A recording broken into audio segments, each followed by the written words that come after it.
नमस्ते Bharat, good morning. आपके साथ मैं हूं आदर्श झा। आज संविधान दिवस की आप सबको हमारी तरफ से बधाई। आज ही के दिन 1949 में संविधान तैयार हुआ था। आज इस पर कई कार्यक्रम भी होने वाले हैं और राजनीति भी खूब होने वाली है। इस पर बनी रहेगी हमारी नजर। गुड मॉर्निंग, नमस्ते भारत। आपके साथ मैं हूं जिया शर्मा। आज किसान आंदोलन का भी 1 साल पूरा हो रहा है। दिल्ली के बॉर्डर पर किसान जुट रहे हैं और दिल्ली पुलिस ने सुरक्षा कड़ी कर दी है। इस खबर के हर पहलू की बात होगी। शुरुआत फटाफट खबरों के साथ।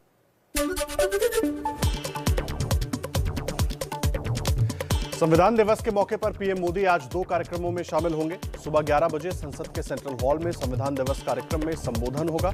शाम 5:30 बजे विज्ञान भवन में समारोह का उद्घाटन करेंगे।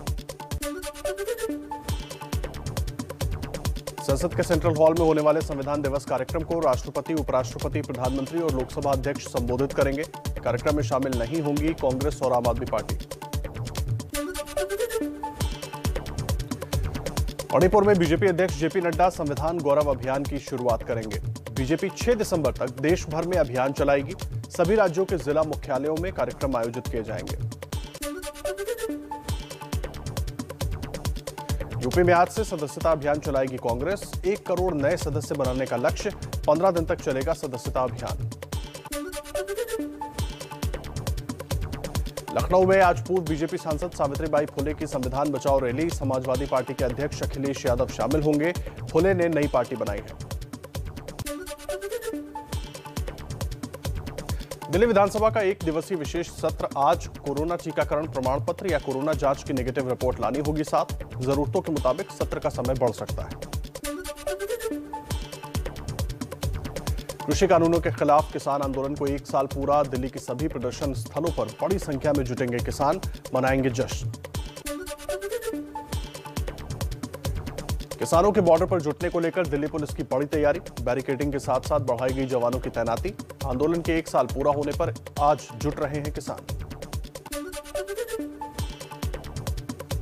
पंजाब के संगरूर और हरियाणा के सोनीपत से लाखों किसान पहुंच रहे हैं दिल्ली। आज 1 साल पूरा होने के जश्न में होंगे शामिल। किसानों ने एमएसपी गारंटी कानून और मुआवजा समेत तमाम मांगे दोहराई। छत्तीसगढ़ में एमएसपी पर गारंटी कानून की मांग को लेकर ट्रैक्टर रैली निकालेंगे किसान। राज्यपाल और प्रधानमंत्री के नाम सौंपेंगे ज्ञापन। 10 से 12 हजार किसानों के जुटने का दावा। राष्ट्रीय किसान मोर्चा के नेता वीएम सिंह ने संयुक्त किसान मोर्चा पर साधा निशाना। बोले, एमएसपी की बात करने पर ही मुझे संयुक्त मोर्चा से बाहर किया गया, क्योंकि उनका नारा था जब तक कानून वापसी नहीं तब तक घर वापसी नहीं। कृषि आंदोलन करने वाले किसान नेता गुरनाम सिंह चढ़ूनी पंजाब में लड़ेंगे चुनाव। नई पार्टी बनाने का किया ऐलान। कहा, पहले पंजाब फिर हरियाणा।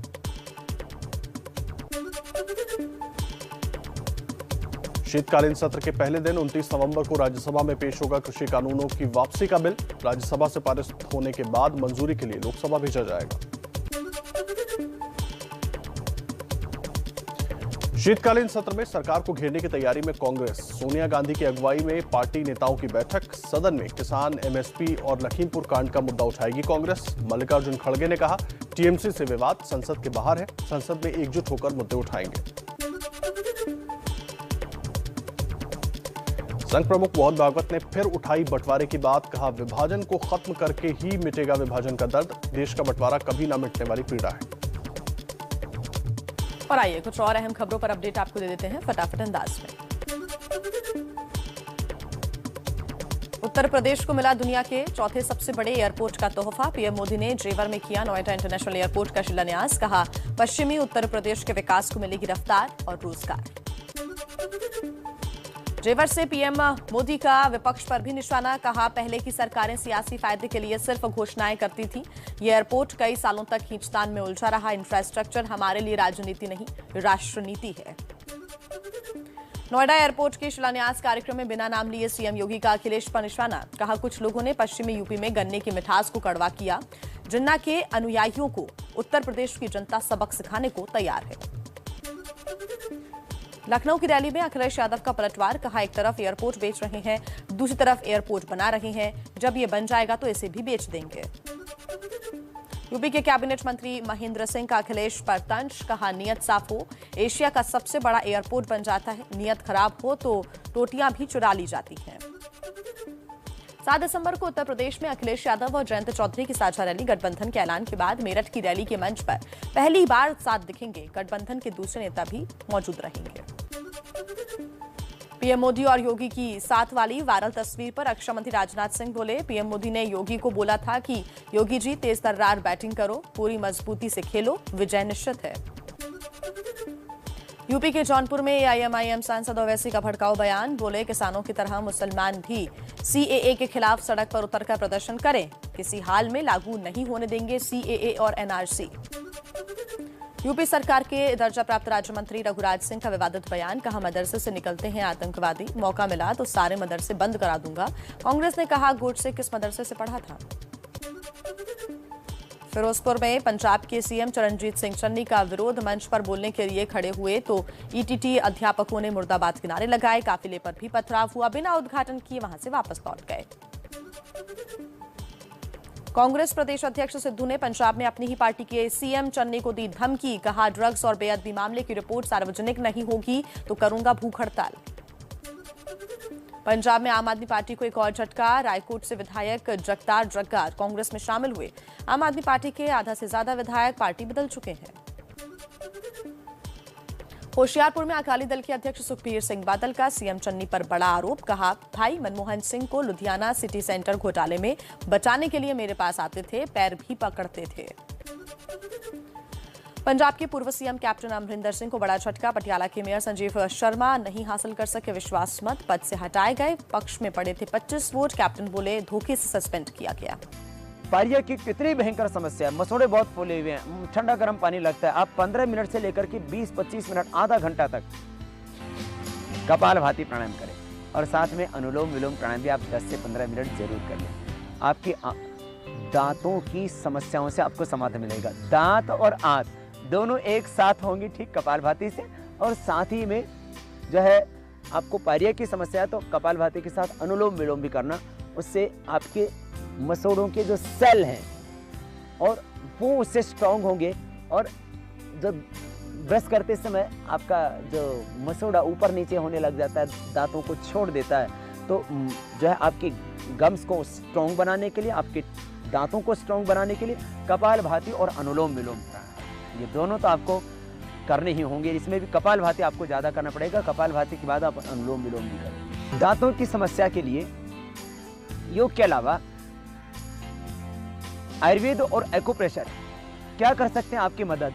दांतों की समस्या के लिए आहार में सबसे पहले परिवर्तन आप ये लाएं कि बहुत ठंडा और बहुत गर्म, ये आपके दांतों के दोनों ही दुश्मन हैं। आजकल लोगों के दांत इसलिए भी ज़्यादा खराब हैं कि लोग या तो पिएंगे ठंडा ठंडा, मतलब समझ गए होंगे आप, कोल्ड ड्रिंक, और दूसरा या फिर पिएंगे गरम गरम कॉफ़ी या चाय।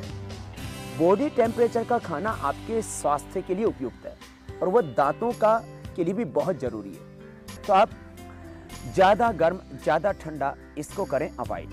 और हो सके तो आप आहार में चना खाइए, सप्ताह में कम से कम एक बार तो जरूर। उससे दांतों की एक्सरसाइज हो जाती है। पहले लोग चना खाते थे, गन्ना चूसते थे, गन्ना चूसने से दांतों की एक्सरसाइज हो जाती है। दातुन करते थे तो पहले दातुन को चबाना होता था, उसकी कूची बनानी होती थी, तो ब्रश बनाना होता था। पहले ब्रश बनाते थे तो वो भी एक एक्सरसाइज थी। तो दांतों की ऐसे एक्सरसाइज हो जाती है। और साथ में नीम और बबूल की दातुन की जाती थी।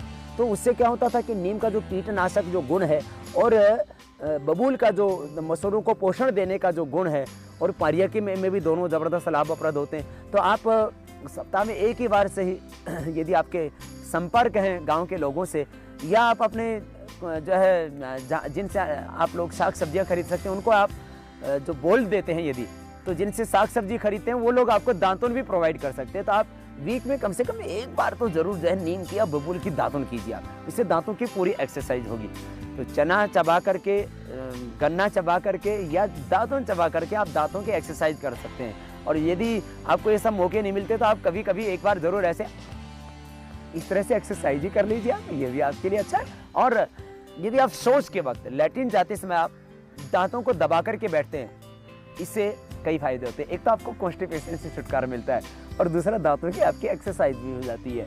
तो अब बात आती है कि जो है आप आहार में क्या परिवर्तन करें। पहली बात, एक बात तो ये कि जहाँ पानी में बहुत फ्लोराइड होता है वहाँ पर आप क्या करें, वहाँ उस पानी को उबाल करके और बाद में छान करके आप पीजिए। ये इतना ही कर सकते हैं, क्योंकि अब गांव के लोग हैं, आपके आसपास में शुद्ध पानी मिलता ही नहीं है, तो उसका तो कोई समाधान ही नहीं है। साथ ही में आपके आहार में कैल्शियम पूरा होना चाहिए, और कैल्शियम की पूर्ति के लिए आप कुछ जिन फलों में, जैसे सीताफल आदि, जिनमें कैल्शियम ज़्यादा होता है, और कुछ और भी अनाज अर्थात कुछ ऐसे अन्न हैं जिनमें कैल्शियम भरपूर मात्रा में होता है, लेकिन आपको पता नहीं है, तो आप वैसे रोटी खाए जा रहे हैं। तो आप आहार में क्या लाएं और ज़्यादा गहरा परिवर्तन, और आयुर्वेद भी कर सकता है आपकी मदद इस दांतों के रोग में खास, और एक्यूप्रेशर भी तो बहुत मददगार है। यदि आपको दांतों में दर्द हो रहा है, आप एक सेकंड के अंदर आप दांत के दर्द से छुटकारा पा सकते हैं, और आपके 100 साल तक आपके दांत आपका साथ दे सकते हैं। ऐसे ही कुछ महत्वपूर्ण खास बातें कि आपका आहार भी आपकी औषधि हो सकता है, और साथ में आयुर्वेद आपकी कैसे मदद कर सकता है, और एक्यूप्रेशर से और क्या ले सकते हैं आप मदद, और 100 साल तक अपने दांतों को आप बरकरार रख सकते हैं, सुंदर रख सकते हैं, स्वस्थ रख सकते हैं, और दांतों को स्वस्थ रखने के साथ साथ अपनी सुंदरता भी आप रख सकते हैं बरकरार। ज्यादा गर्म, ज्यादा ठंडा, इसको करें अवॉइड, और हो सके तो आप आहार में चना खाइए, सप्ताह में कम से कम एक बार तो जरूर। दांतों के स्वास्थ्य के लिए उनका स्वस्थ रखना, दांतों के स्वास्थ्य के लिए उनका स्वच्छ रखना बहुत जरूरी है। मैंने कहा था दांतों का कचरा दांतों का खतरा है, तो आप सुबह ब्रश जरूर करें। ब्रश करने का तरीका भी अक्सर लोगों को आता नहीं है, लोग ऐसे ऐसे ब्रश करते हैं, ऐसे ऐसे ब्रश करते हैं। आप ऐसे ऐसे ब्रश कीजिए, इस तरह से आप, और आप उसमें क्या प्रयोग करें जिससे कि आपके दांतों को पूरा पोषण मिले। अब आप दांतों को पोषण देना चाहते हैं तो आयुर्वेद में क्या ले सकते हैं आप मदद। और आइए अब नजर डाल लेते हैं उन खबरों पर जिन पर दिन भर हलचल रहेगी और पल पल का अपडेट आपको हम देते रहेंगे। सबसे पहले आइए बात कर लेते हैं आज के महत्वपूर्ण चेहरे की। आज का चेहरा है प्रधानमंत्री नरेंद्र मोदी का। आज पीएम मोदी संविधान दिवस पर बोलेंगे और उनके बयान पर राजनीति भी खूब हो रही है। क्या होगा वार पलटवार, आपको दिखाते रहेंगे। और आइए अब बात कर लेते हैं महत्वपूर्ण जगह की। जगह है दिल्ली बॉर्डर, जहां किसानों का जुटना रात से ही शुरू हो गया है। किसान आंदोलन का साल पूरा हो गया है, जश्न मनाने की तैयारी है। क्या रहेगी हलचल, आपको बताते रहेंगे।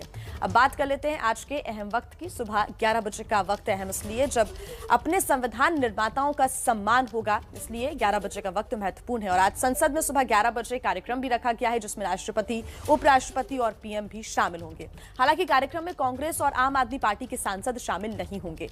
पूरा अपडेट हम आप तक पहुंचाते रहेंगे, आप देखते रहिए एबीपी न्यूज।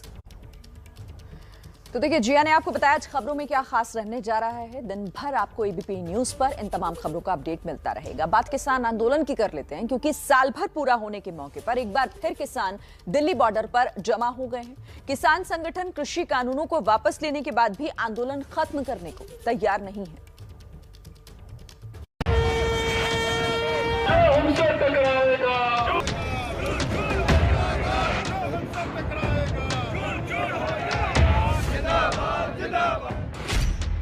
ये दिल्ली के सिंगू बॉर्डर की तस्वीरें हैं, ये दिल्ली के गाजीपुर बॉर्डर की तस्वीरें हैं, और ये टीकरी बॉर्डर, यहाँ भी जुट गए हैं किसान।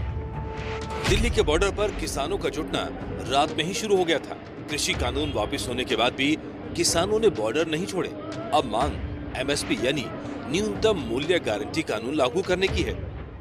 ये आज के इशू नहीं, ये बहुत पुराने इशू, बहुत पुराना मुद्दा किसानों के हैं कि जितने भी क्रॉप्स देश में पैदा होती हैं उसका लाभकारी मूल्य किसान को दिया जाएगा। एमएसपी के साथ साथ शहीद किसानों को मुआवजा और आंदोलन के दौरान दर्ज हुए केसों को वापस लेने की मांग किसान संगठन कर रहे हैं। जितने देर संसद में वो रद्द नहीं हो जाते, जो किसानों पर नजायज पर्चे डाले हुए हैं वो रद्द नहीं हो जाते, एमएसपी पे कानून नहीं बन जाता, उतनी देर तक किसान यहाँ से नहीं जाने वाले।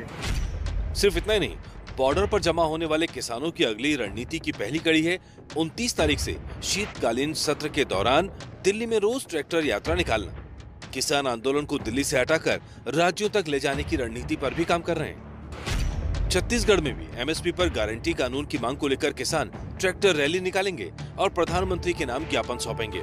महाराष्ट्र में एनसीपी किसान रैली करने वाली है। साथ ही लखीमपुर केस पर ध्यान खींचने के लिए अस्थि कलश यात्रा निकालने वाली है। कांग्रेस इस मुद्दे पर बीजेपी को घेर रही है। इतनी बात खिंच गई है कि प्रधानमंत्री जी माफी मांग रहे देशवासियों से, किसानों से, और उसके बाद में वो कह रहे हम वादा करते हैं कि वापस ले लेंगे कानूनों को। तब भी किसानों में इतना गुस्सा है तो इसकी तय में जाना चाहिए। आज ही मेरा मानना कृषि मंत्री जी को और उनके साथियों को किसानों से वार्ता करनी चाहिए। पिछले साल किसानों ने 26 नवंबर को ही दिल्ली बॉर्डर में दाखिल होने की कोशिश की थी और उन्हें पुलिस ने रोका था। तभी से किसान दिल्ली बॉर्डर पर डटे हुए हैं। आज बॉर्डर पर शक्ति प्रदर्शन के बाद संयुक्त किसान मोर्चा 27 नवंबर को बैठक करेगा, जिसमें अगले कदमों का ऐलान हो सकता है। देखिए, दिल्ली सीमा पर किसानों के जुटने और 29 तारीख को होने वाले ट्रैक्टर मार्च को देखते हुए पुलिस प्रशासन ने इंतजाम पुख्ता करने शुरू कर दिए हैं। सीमा पर जो बैरिकेड हट गए थे उनको दोबारा लगाया गया है और सुरक्षा बलों को भी तैनात किया गया है।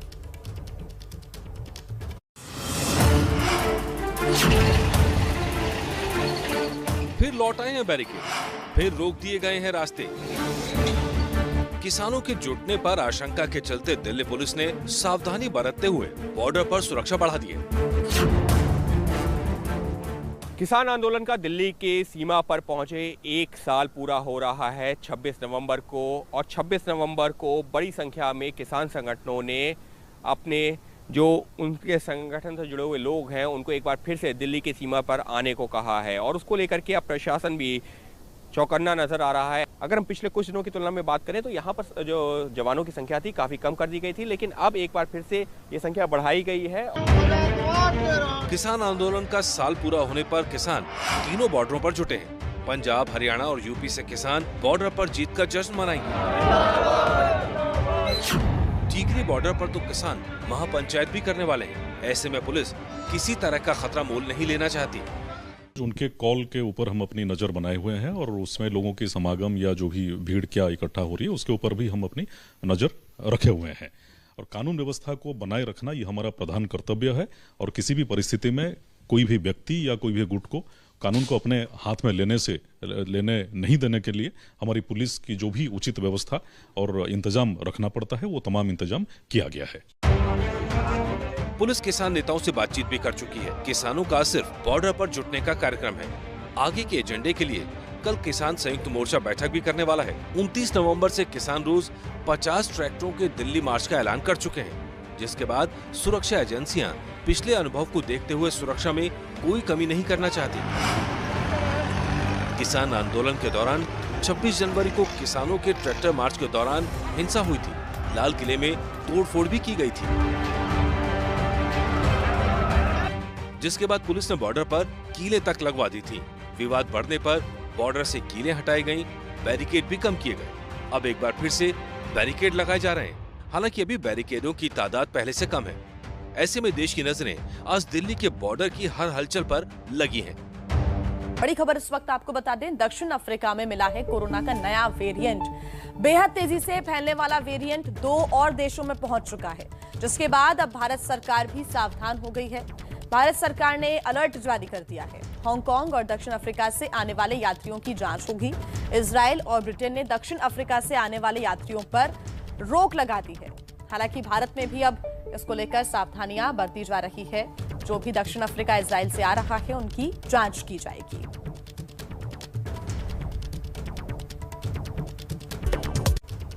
और आइए कुछ और खबरें आपको बता देते हैं फटाफट अंदाज में।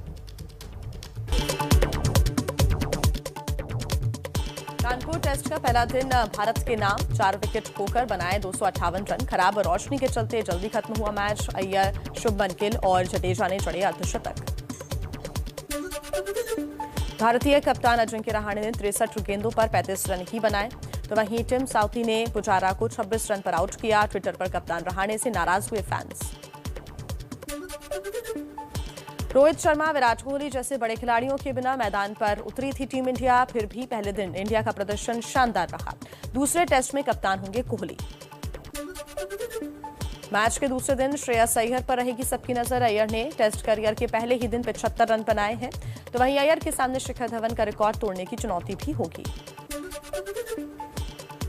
IPL 2022 की तैयारियां शुरू। दिल्ली कैपिटल्स ने ऋषभ पंत, पृथ्वी शॉ, अक्षर पटेल और एंड्रिच नॉटिस को टीम में रिटर्न किया, लेकिन श्रेयस अय्यर बाहर।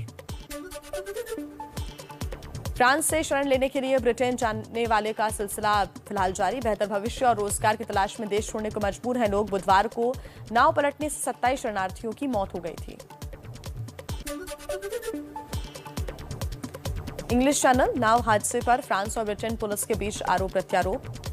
हादसे की जांच करने पहुंची फ्रांसीसी पुलिस। इंग्लिश चैनल में साझा गश्त के ब्रिटेन पुलिस के प्रस्ताव को फ्रांसीसी पुलिस ने ठुकराया। भूमध्य सागर में इटली के तटरक्षक बलों का बड़ा रेस्क्यू ऑपरेशन। लकड़ी की नाव में सवार 296 शरणार्थियों की जान बचाई। 14 महिलाएं और 8 बच्चे शामिल। खराब मौसम के चलते समंदर में फंस गई थी नाव। महाराष्ट्र कैबिनेट का स्कूल खोलने पर बड़ा ऐलान। 1 दिसंबर से 7वीं तक के सभी स्कूल खुलेंगे। कोरोना के कारण मार्च 2020 से बंद थे स्कूल्स। कर्नाटक के धारवाड़ में कोरोना विस्फोट। एक कॉलेज में 60 छात्र कोरोना संक्रमित पाए गए। 100 दूसरे छात्रों की रिपोर्ट आना अभी बाकी। कॉलेज के 2 हॉस्टल सील कर दिए गए हैं। बंगाल के सिलीगुड़ी में पत्थर से भरे डंपर का संतुलन बिगड़ने से हादसा हुआ। दुर्घटना में 3 लोगों की मौत, 4 लोग घायल। घायलों को जिला अस्पताल में कराया गया भर्ती। डंपर का ड्राइवर और हेल्पर गिरफ्तार। यूपी की राजधानी लखनऊ में रजनीश नाम के युवक का शव मिलने से हड़कंप। सेप्टिक टैंक से मिला शव। हत्या कर शव को टैंक में डालने की आशंका। एक लड़की के घर वालों को हिरासत में लेकर पूछताछ हो रही है। मुरादाबाद में तहसील परिसर में एक किसान से मारपीट। तहसील स्टाफ का किसान क्रेडिट कार्ड का बकाया ना चुकाने का आरोप। वीडियो वायरल होने के बाद मंडल आयुक्त ने जांच के आदेश दिए। बिहार के दरभंगा में ललित नारायण मिथिला यूनिवर्सिटी के कुलपति पर घोटाले का आरोप। अरबी फारसी यूनिवर्सिटी के कुलपति ने लगाया आरोप। नाराज छात्र संघों मिथिला विश्वविद्यालय के कुलपति का पुतला भी फूंका। झारखंड के रांची में उग्रवादियों को हथियार सप्लाई करने वाले गिरोह का पर्दाफाश। बीएसएफ के एक जवान समेत 5 आरोपी गिरफ्तार। भारी मात्रा में हथियार बरामद। और चलिए आगे बढ़ते हुए कुछ और जरूरी खबरों पर जल्दी से नजर डाल लेते हैं।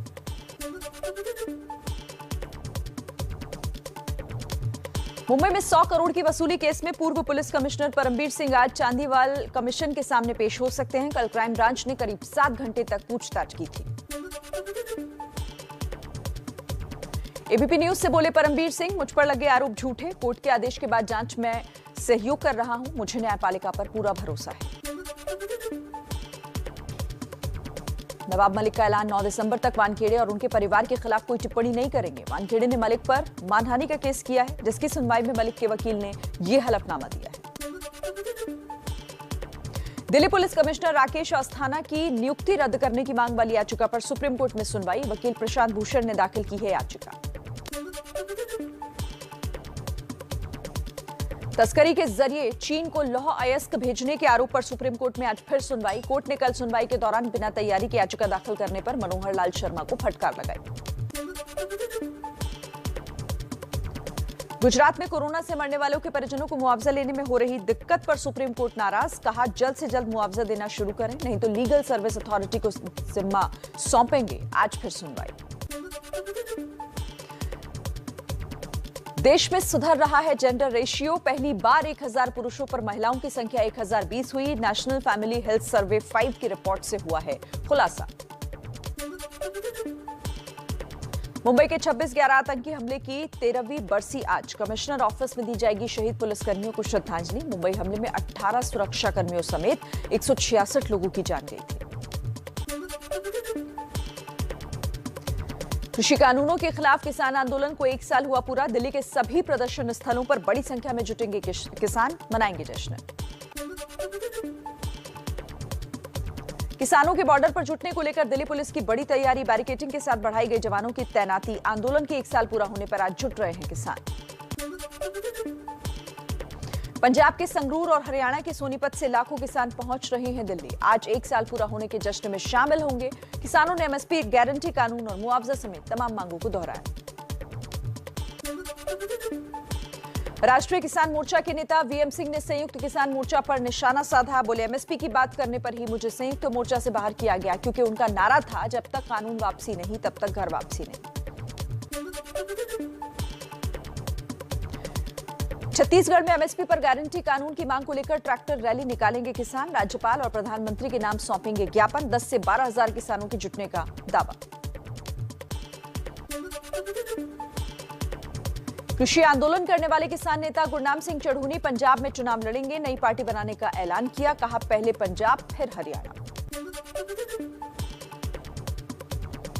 शीतकालीन सत्र के पहले ही दिन 29 नवंबर को राज्यसभा में पेश होगा कृषि कानून वापसी बिल। बीजेपी ने अपने सांसदों को व्हिप जारी किया है। राज्यसभा में पारित होने के बाद लोकसभा भेजा जाएगा। और आइए अब कुछ और अहम खबरें आपको बता देते हैं फटाफट अंदाज में। संविधान दिवस के मौके पर पीएम मोदी आज 2 कार्यक्रमों में शामिल होंगे। सुबह 11 बजे संसद के सेंट्रल हॉल में संविधान दिवस कार्यक्रम में संबोधन होगा। शाम 5:30 बजे विज्ञान भवन में समारोह का उद्घाटन करेंगे। संसद के सेंट्रल हॉल में होने वाले संविधान दिवस कार्यक्रम को राष्ट्रपति, उपराष्ट्रपति, प्रधानमंत्री और लोकसभा अध्यक्ष संबोधित करेंगे। कार्यक्रम में शामिल नहीं होगी कांग्रेस और आम आदमी पार्टी। मणिपुर में बीजेपी अध्यक्ष जेपी नड्डा संविधान गौरव अभियान की शुरुआत करेंगे। बीजेपी 6 दिसंबर तक देश भर में अभियान चलाएगी। सभी राज्यों के जिला मुख्यालयों में कार्यक्रम आयोजित किए जाएंगे। यूपी में आज से सदस्यता अभियान चलाएगी कांग्रेस। 1 करोड़ नए सदस्य बनाने का लक्ष्य। 15 दिन तक चलेगा सदस्यता अभियान। लखनऊ में आज पूर्व बीजेपी सांसद सावित्रीबाई फुले की संविधान बचाओ रैली। समाजवादी पार्टी के अध्यक्ष अखिलेश यादव शामिल होंगे। फुले ने नई पार्टी बनाई है। दिल्ली विधानसभा का 1 दिवसीय विशेष सत्र आज। कोरोना टीकाकरण प्रमाण पत्र या कोरोना जांच की नेगेटिव रिपोर्ट लानी होगी साथ। जरूरतों के मुताबिक सत्र का समय बढ़ सकता है। शीतकालीन सत्र में सरकार को घेरने की तैयारी में कांग्रेस। सोनिया गांधी की अगुवाई में पार्टी नेताओं की बैठक। सदन में किसान, एमएसपी और लखीमपुर कांड का मुद्दा उठाएगी कांग्रेस। मल्लिकार्जुन खड़गे ने कहा, टीएमसी से विवाद संसद के बाहर है। संसद में एकजुट होकर मुद्दे उठाएंगे। संघ प्रमुख मोहन भागवत ने फिर उठाई बंटवारे की बात। कहा, विभाजन को खत्म करके ही मिटेगा विभाजन का दर्द। देश का बंटवारा कभी न मिटने वाली पीड़ा है। यूपी को मिला दुनिया के चौथे सबसे बड़े एयरपोर्ट का तोहफा। पीएम मोदी ने जेवर में किया नोएडा इंटरनेशनल एयरपोर्ट का शिलान्यास। कहा, पश्चिमी यूपी के विकास को मिलेगी रफ्तार और रोजगार। जेवर से पीएम प्रधानमंत्री मोदी का विपक्ष पर निशाना। कहा, पहले की सरकारें सियासी फायदे के लिए सिर्फ घोषणाएं करती थी। ये एयरपोर्ट कई सालों तक खींचतान में उलझा रहा। इंफ्रास्ट्रक्चर हमारे लिए राजनीति नहीं, राष्ट्र नीति है। नोएडा एयरपोर्ट के शिलान्यास कार्यक्रम में बिना नाम लिए सीएम योगी का अखिलेश पर निशाना। कहा, कुछ लोगों ने पश्चिमी यूपी में गन्ने की मिठास को कड़वा किया। जिन्ना के अनुयायियों को यूपी की जनता सबक सिखाने को तैयार। देखिए, आज है संविधान दिवस और बीजेपी उसे उत्सव की तरह मना रही है। आज कई कार्यक्रम भी होने जा रहे हैं, लेकिन संविधान दिवस का कार्यक्रम विवादों में आ गया है। आज संसद में होने वाले कार्यक्रम में कांग्रेस और आम आदमी पार्टी के सांसद शामिल नहीं होंगे। पार्टी या विचारधारा से नाराजगी हो सकती है, लेकिन अब सवाल यह है कि संविधान दिवस के मौके पर आखिर राजनीति क्यों हो रही है। देश की संसद में कार्यक्रम, देश के संविधान पर कार्यक्रम, देश के पीएम को करना है संबोधन, लेकिन कार्यक्रम में ना तो होगी कांग्रेस और ना ही शामिल होंगे आम आदमी पार्टी के सांसद। सूत्रों के मुताबिक कल कांग्रेस अध्यक्ष सोनिया गांधी ने जो बैठक ली, उसके बाद यही फैसला हुआ कि संसद के केंद्रीय कक्ष में होने वाले संविधान दिवस के कार्यक्रम में कांग्रेस सांसद शामिल नहीं होंगे। वजह भी जान लीजिए। मोदी सरकार पर संविधान पर हमले का आरोप, संवैधानिक संस्थाओं को कमजोर करने का आरोप। इन्हीं आरोपों के चलते कांग्रेस ने संविधान दिवस से दूरी बना ली है। वहीं आम आदमी पार्टी के नेता संजय सिंह ने ट्वीट किया, बीजेपी एक तरफ तो संविधान की धज्जियां उड़ा रही है, किसानों नौजवानों के अधिकारों को गैर संवैधानिक तरीके से कुचल रही है और संविधान दिवस मनाने की नौटंकी कर रही है। आम आदमी पार्टी इस नौटंकी का हिस्सा नहीं बनेगी। अब इस विरोध की वजह भी जान लीजिए। दरअसल साल 2015 से मोदी सरकार ने हर साल 26 नवंबर को संविधान दिवस मनाने की शुरुआत की। तब से हर साल 26 नवंबर को संविधान दिवस मनाया जाता है। आज संसद भवन के सेंट्रल हॉल में कार्यक्रम होगा। राष्ट्रपति संविधान में लिखी प्रस्तावना पढ़ेंगे। राज्यों में सरकारी कर्मचारी भी प्रस्तावना पढ़ेंगे। इसी कार्यक्रम में पीएम मोदी भी बोलेंगे। शाम 5:30 बजे भी पीएम मोदी को सुप्रीम कोर्ट के कार्यक्रम का उद्घाटन करना है। यही बात कांग्रेस को चुभ रही है। वहीं बीजेपी संविधान दिवस को बड़े पैमाने पर मना रही है। मणिपुर में बीजेपी अध्यक्ष जेपी नड्डा संविधान गौरव अभियान की शुरुआत करेंगे। बीजेपी 6 दिसंबर तक देश भर में अभियान चलाएगी। वहीं पहली बार जम्मू कश्मीर सरकार 26 नवंबर को जम्मू कश्मीर में संविधान दिवस को उत्सव की तरह मनाएगी। यहाँ भी 11 बजे जम्मू में विधानसभा में कार्यक्रम होगा। इससे पहले अनुच्छेद 370 के चलते जम्मू कश्मीर का अपना संविधान था और वहाँ भारतीय संविधान दिवस को मनाने की परंपरा नहीं थी। तो आज सुबह 11 बजे से संविधान दिवस का कार्यक्रम शुरू होना है। आधिकारिक रूप से राष्ट्रगान के साथ से इस कार्यक्रम की शुरुआत होनी है। सुबह 11:11 पर प्रधानमंत्री नरेंद्र मोदी का संबोधन है। 11:26 पर उपराष्ट्रपति वेंकैया नायडू का भाषण होगा। इसके बाद 11:50 पर महामहिम राष्ट्रपति रामनाथ कोविंद का अभिभाषण है। 12:10 पर राष्ट्रपति संविधान प्रस्तावना को पढ़ेंगे। प्रस्तावना पढ़ने का कार्यक्रम देश भर में किया जाएगा।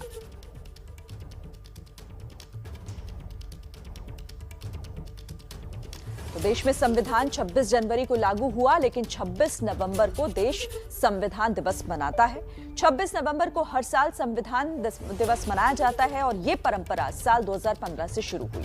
तब से हर साल संविधान दिवस मनाया जाता है। ये कार्यक्रम संविधान के बारे में जागरूकता के प्रसार के लिए आयोजित किया जाता है। 26 नवंबर 1949 को ही संविधान तैयार हुआ था।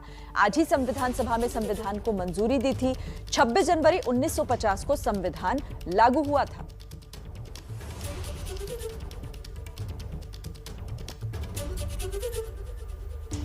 देखिए, देश के चुनावी माहौल में एक नए मुद्दे की एंट्री हुई है और इस मुद्दे को उछाला है आरएसएस प्रमुख मोहन भागवत ने। भागवत ने अपने बयान में अखंड भारत की बात की है। विभाजन का उपाय नहीं था। न उससे भारत सुखी है, न उससे जिन्होंने उस समय इस्लाम के नाम पर इस विभाजन की मांग की वो लोग आज सुखी।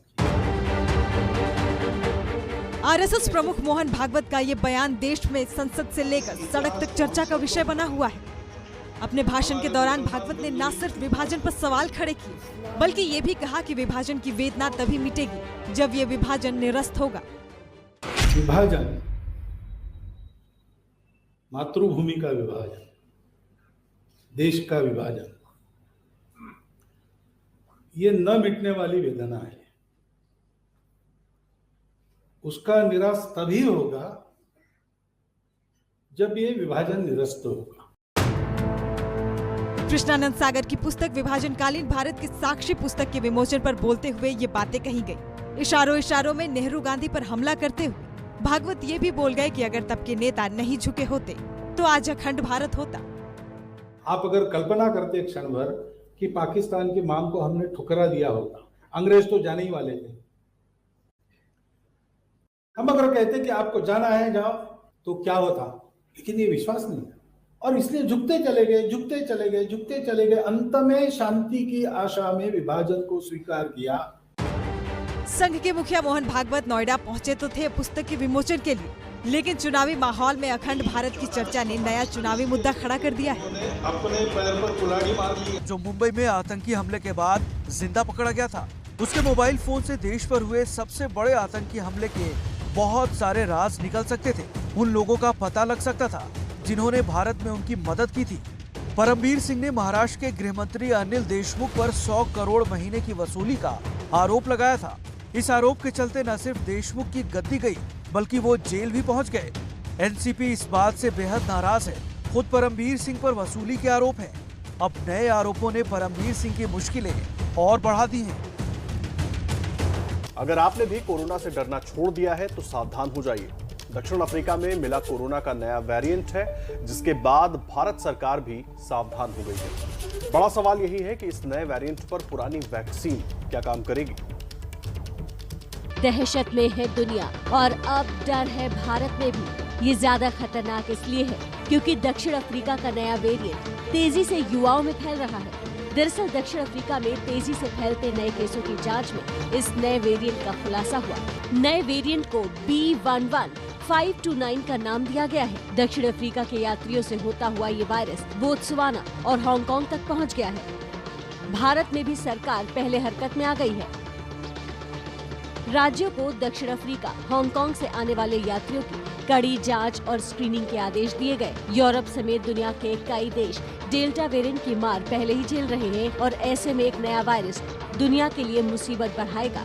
दुनिया में अब तक 26 करोड़ लोग कोरोना के शिकार हो चुके हैं। अब तक करीब 52 लाख मौत हो चुकी है। दुनिया कोरोना की चौथी लहर से जूझ रही है और ऐसे में खतरा भारत में भी बना हुआ है। इसलिए समझदारी सावधान रहने में ही है।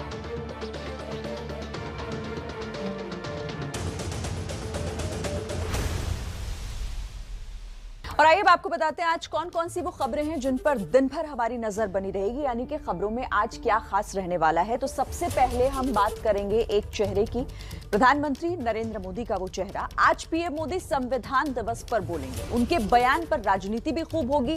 क्या होगा वार पलटवार, हम आगे आपको दिखाते रहेंगे। अब बात कर लेते हैं एक महत्वपूर्ण जगह की, तो वो जगह है दिल्ली, क्योंकि दिल्ली बॉर्डर पर आज किसान जुटने जा रहे हैं। रात से हालांकि उनका जुटना शुरू हो गया है। किसान आंदोलन का 1 साल पूरा हो चुका है। जश्न मनाने की तैयारी है। क्या रहेगी हलचल, इससे जुड़ा अपडेट भी आप एबीपी न्यूज पर देखेंगे। अब एक महत्वपूर्ण वक्त, तो वो वक्त है सुबह 11 बजे का। संसद में संविधान दिवस पर आज कार्यक्रम होना है। संविधान निर्माताओं का सम्मान आज होगा। आज संसद में सुबह 11 बजे ये कार्यक्रम रखा गया है, जिसमें राष्ट्रपति, उपराष्ट्रपति और प्रधानमंत्री शामिल होंगे। हालांकि कार्यक्रम में कांग्रेस और आम आदमी पार्टी के सांसद शामिल नहीं होंगे। तो पूरा अपडेट लगातार इन तमाम खबरों का हम आप तक पहुंचाते रहेंगे। आप बने रहिए एबीपी न्यूज के साथ। तो इन खबरों से जुड़ा हर अपडेट जानने के लिए आप लगातार बने रहिएगा एबीपी न्यूज पर। फिलहाल बात बिहार की। देखिए, बिहार में शराबबंदी के कानून के बाद भी धड़ल्ले से शराब की बिक्री हो रही है। अब सरकार किरकिरी से बचने के लिए शपथ का फॉर्मूला लेकर आई है, लेकिन सवाल ये कि क्या शपथ दिलाने से ही अवैध शराब की बिक्री बंद हो जाएगी?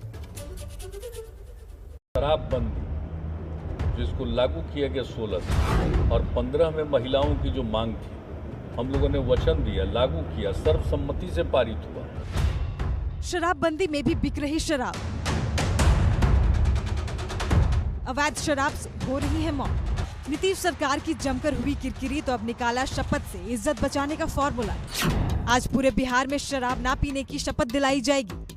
जगह जगह शपथ दिलाने का कार्यक्रम होगा। सरकारी अफसर और कर्मचारी भी शराब ना पीने की शपथ लेंगे। ना खुद पीने और ना बिक्री होने देने की शपथ दिलाई जाएगी।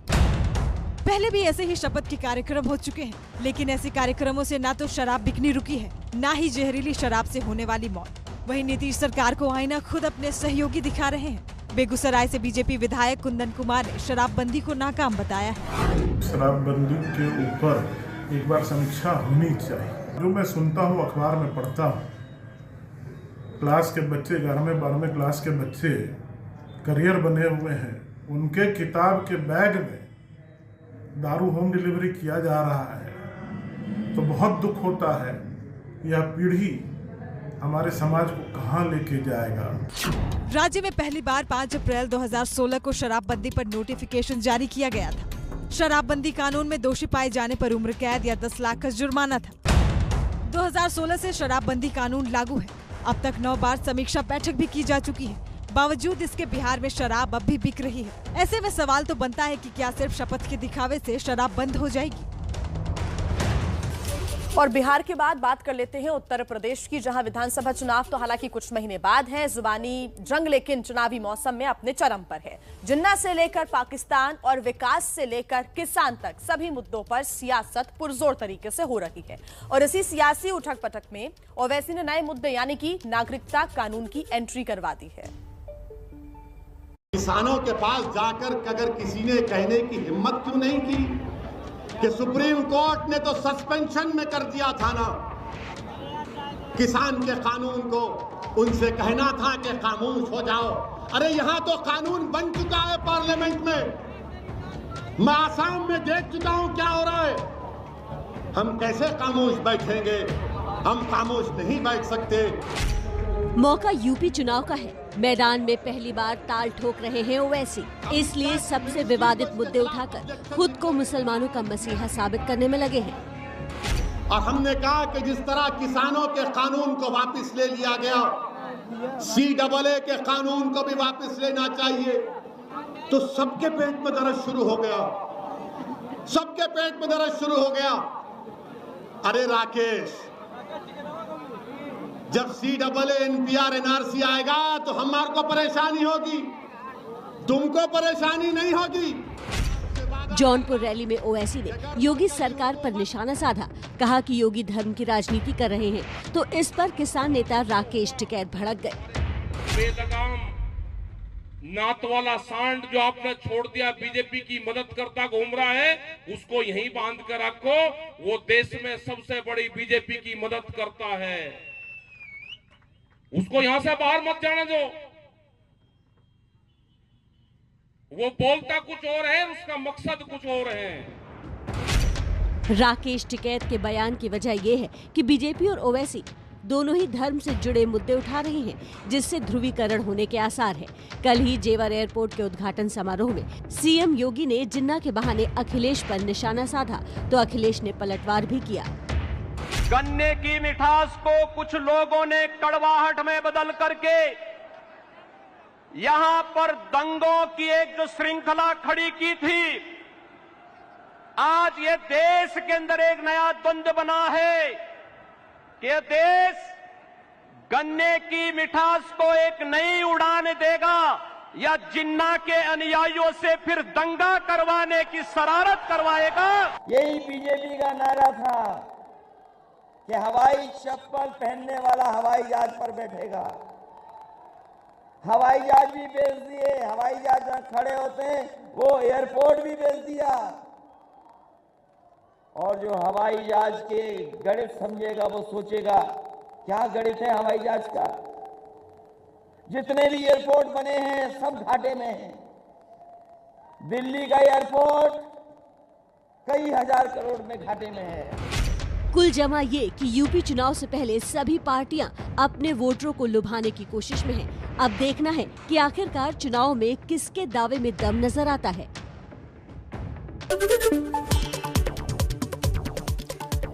कानपुर टेस्ट का पहला दिन भारत के नाम रहा। 4 विकेट खोकर बनाए 258 रन। खराब रोशनी के चलते जल्दी खत्म हुआ मैच। अय्यर, शुभमन गिल और जडेजा ने जड़े अर्धशतक।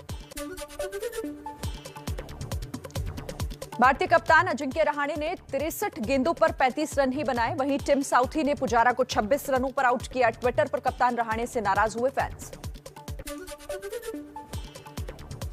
रोहित शर्मा, विराट कोहली जैसे बड़े खिलाड़ियों के बिना मैदान पर उतरी थी टीम इंडिया। फिर भी पहले दिन इंडिया का प्रदर्शन शानदार रहा। दूसरे टेस्ट में कप्तान होंगे कोहली।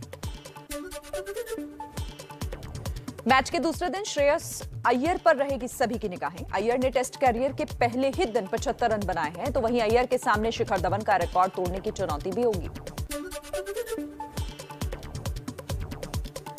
आईपीएल 2022 की तैयारियां हुई शुरू। दिल्ली कैपिटल्स ने ऋषभ पंत, पृथ्वी शॉ, अक्षर पटेल और एनरिच नॉटजे को टीम में रिटेन किया, लेकिन श्रेयस बाहर। महाराष्ट्र कैबिनेट का स्कूल खोलने पर बड़ा ऐलान। 1 दिसंबर से 7वीं तक के सभी स्कूल खुलेंगे। कोरोना के कारण मार्च 2020 से ही बंद थे स्कूल। कर्नाटक के धारवाड़ में कोरोना विस्फोट। एक कॉलेज के 60 छात्र कोरोना संक्रमित हुए। 100 दूसरे छात्रों की रिपोर्ट आना अभी बाकी। कॉलेज के 2 हॉस्टल सील किए गए। बंगाल के सिलीगुड़ी में पत्थर से भरे हुए डंपर का संतुलन बिगड़ने से हुआ बड़ा हादसा। दुर्घटना में 3 लोगों की मौत, 4 लोग घायल। घायलों को जिला अस्पताल में एडमिट कराया गया। डंपर का ड्राइवर और हेल्पर गिरफ्तार। यूपी की राजधानी लखनऊ में रजनीश नाम के युवक का शव मिलने से मचा हड़कंप। सेप्टिक टैंक से मिला है शव। हत्या कर शव को टैंक में डालने की आशंका। एक लड़की के घरवालों को हिरासत में लेकर पूछताछ जारी। मुरादाबाद में तहसील परिसर में किसान से मारपीट। तहसील स्टाफ का किसान क्रेडिट कार्ड का बकाया न चुकाने का आरोप। वीडियो वायरल होने के बाद मंडल आयुक्त ने जांच के आदेश दिए। झारखंड के रांची में उग्रवादियों को हथियार सप्लाई करने वाले गिरोह का पर्दाफाश। बीएसएफ के एक जवान समेत 5 आरोपी गिरफ्तार। भारी मात्रा में हथियार बरामद। मुंबई में 100 करोड़ की वसूली केस में पूर्व पुलिस कमिश्नर परमबीर सिंह आज चांदीवाल कमीशन के सामने पेश हो सकते हैं। कल क्राइम ब्रांच ने करीब 7 घंटे तक पूछताछ की थी। एबीपी न्यूज से बोले परमबीर सिंह, मुझ पर लगे आरोप झूठे, कोर्ट के आदेश के बाद जांच में सहयोग कर रहा हूं, मुझे न्यायपालिका पर भरोसा है। नवाब मलिक का ऐलान, 9 दिसंबर तक वानखेड़े और उनके परिवार के खिलाफ कोई टिप्पणी नहीं करेंगे। वानखेड़े ने मलिक पर मानहानि का केस किया है, जिसकी सुनवाई में मलिक के वकील ने यह हलफनामा दिया है। दिल्ली पुलिस कमिश्नर राकेश अस्थाना की नियुक्ति रद्द करने की मांग वाली याचिका पर सुप्रीम कोर्ट में सुनवाई, वकील प्रशांत भूषण ने दाखिल की है याचिका। तस्करी के जरिए चीन को लौह अयस्क भेजने के आरोप पर सुप्रीम कोर्ट में आज फिर से सुनवाई। कोर्ट ने कल सुनवाई के दौरान बिना तैयारी के याचिका दाखिल करने पर मनोहर लाल शर्मा को फटकार लगाई। और ये कुछ और जरूरी खबरें आपको बता देते हैं फटाफट अंदाज में ही। गुजरात में कोरोना से मरने वालों के परिजनों को मुआवजा लेने में हो रही दिक्कत पर सुप्रीम कोर्ट नाराज, कहा जल्द से जल्द मुआवजा देना शुरू करें, नहीं तो लीगल सर्विस अथॉरिटी को सौंप देंगे जिम्मा। आज फिर सुनवाई। मुंबई के 26/11 आतंकी हमले की 13वीं बरसी आज कमिश्नर ऑफिस में दी जाएगी शहीद पुलिसकर्मियों को श्रद्धांजलि। मुंबई हमले में 18 सुरक्षा कर्मियों समेत 166 लोगों की जान गई थी। कृषि कानूनों के खिलाफ किसान आंदोलन को 1 साल पूरा, दिल्ली के सभी प्रदर्शन स्थलों पर बड़ी संख्या में जुटेंगे किसान, मनाएंगे जश्न। किसानों के बॉर्डर पर जुटने को लेकर दिल्ली पुलिस की बड़ी तैयारी, बैरिकेडिंग के साथ बढ़ाई गई जवानों की तैनाती। आंदोलन के 1 साल पूरा होने पर आज जुट रहे हैं किसान। छत्तीसगढ़ में एमएसपी पर गारंटी कानून की मांग को लेकर ट्रैक्टर रैली निकालेंगे किसान, राज्यपाल और प्रधानमंत्री के नाम सौंपेंगे ज्ञापन। 10 से 12 हजार किसानों के जुटने का दावा। कृषि आंदोलन करने वाले किसान नेता गुरनाम सिंह चढ़ूनी पंजाब में लड़ेंगे चुनाव, नई पार्टी बनाने का किया ऐलान, कहा पहले पंजाब फिर हरियाणा। शीतकालीन सत्र के पहले ही दिन 29 नवंबर को राज्यसभा में पेश होगा कृषि कानून वापसी बिल। बीजेपी ने अपने सांसदों को व्हिप जारी किया, राज्यसभा में पारित होने के बाद लोकसभा भेजा जाएगा। संविधान दिवस के मौके पर पीएम मोदी आज 2 कार्यक्रमों में शामिल होंगे। सुबह 11 बजे संसद के सेंट्रल हॉल में संविधान दिवस कार्यक्रम में संबोधन, शाम 5:30 बजे विज्ञान भवन में समारोह का उद्घाटन करेंगे। संसद के सेंट्रल हॉल में होने वाले संविधान दिवस कार्यक्रम को राष्ट्रपति, उपराष्ट्रपति, प्रधानमंत्री और लोकसभा अध्यक्ष संबोधित करेंगे। कार्यक्रम में शामिल नहीं होगी कांग्रेस और आम आदमी पार्टी। मणिपुर में बीजेपी अध्यक्ष जेपी नड्डा संविधान गौरव अभियान की शुरुआत करेंगे। बीजेपी 6 दिसंबर तक देश भर में अभियान चलाएगी। सभी राज्यों के जिला मुख्यालयों में कार्यक्रम आयोजित किए जाएंगे। यूपी में आज से सदस्यता अभियान चलाएगी कांग्रेस। 1 करोड़ नए सदस्य बनाने का लक्ष्य, 15 दिन तक चलेगा सदस्यता अभियान।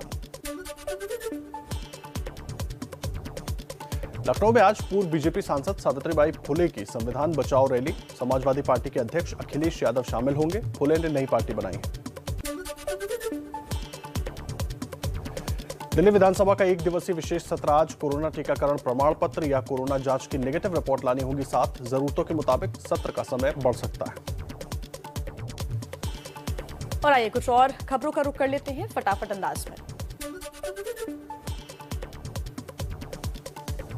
शीतकालीन सत्र में सरकार को घेरने की तैयारी में कांग्रेस, सोनिया गांधी की अगुवाई, पार्टी नेताओं की बैठक होगी और इसमें किसान, एमएसपी और लखीमपुर कांड का मुद्दा चर्चा का विषय रहेगा। ऐसे मल्लिकार्जुन खड़गे ने कहा है टीएमसी से विवाद संसद के बाहर है, संसद में एकजुट होकर मुद्दे उठाएंगे।